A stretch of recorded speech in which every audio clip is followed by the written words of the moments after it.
Here's an AMI This Week shortcut with Chris Vallée. Ciao, Paul. It's looking good. Paul Knoll is a talented artist from Ottawa who has Down syndrome. I do all kinds of things in my sketchbook, and painting and sketching. Sketching is my favorite thing. Through his artwork, he met Ron Cook, a community organizer at LiveWorkPlay. I work for LiveWorkPlay here in Ottawa, an organization that helps the community to welcome people to live, work, and play as valued citizens, people with intellectual disabilities, autistic persons, and those with dual diagnosis. And so part of what LiveWorkPlay does is partner us as staff with their members of LiveWorkPlay with similar interests, similar gifts. And I am an artist, Paul's an artist, so they put us together, and he and I have been together for over 3 years now. In that time, Ron and Paul have collaborated on some fun and large-scale projects. One is Peter helpful. He helps me a lot and make me happier to do things together. The very first one was the pool at Dovercourt, which was amazing for me because I've never painted on that size before. Paul drew an idea, a piece of paper, and then we got to the pool, and I had never seen it before we first got there, and it's about 60 by 30 feet. It's huge. They provided some stuff for us and paint rollers and all this kind of stuff, but I basically marked out the rainbow, and then I did that with a roller while Paul created his flowers and his trees and his clouds and his sun, and he made this incredible mural. It was so bright and beautiful. It looked great when it was filled with water. I like the look in your face, Mr. Knoll. Nick Applin is a friend of the family who has seen Paul's artistic abilities grow over the years. He's a guy who has a very strong sense of wanting to contribute. That's what I noticed. And he likes to be creative. And he has talked about an interest in poetry, interest in drama, and I know that he has an interest in visual arts. He loves to go to the gallery.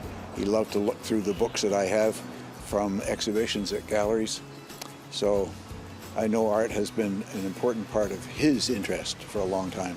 The images that are bright, cheerful images like the sunflowers and always the sun, that sort of typifies for me Paul's interest in art that cheers up. Nick commissioned Paul to paint a mural for his garage door, and Paul rose to the challenge. Between me and Juan, we come here and paint his garage door. And it really inspired me, and I created it myself. I would say he fits in the category that Maud Lewis from Nova Scotia, I think, described as a primitive artist. He's got a really basic sense of things, and he has his own feeling of what he wants to portray. His strength of character shows through.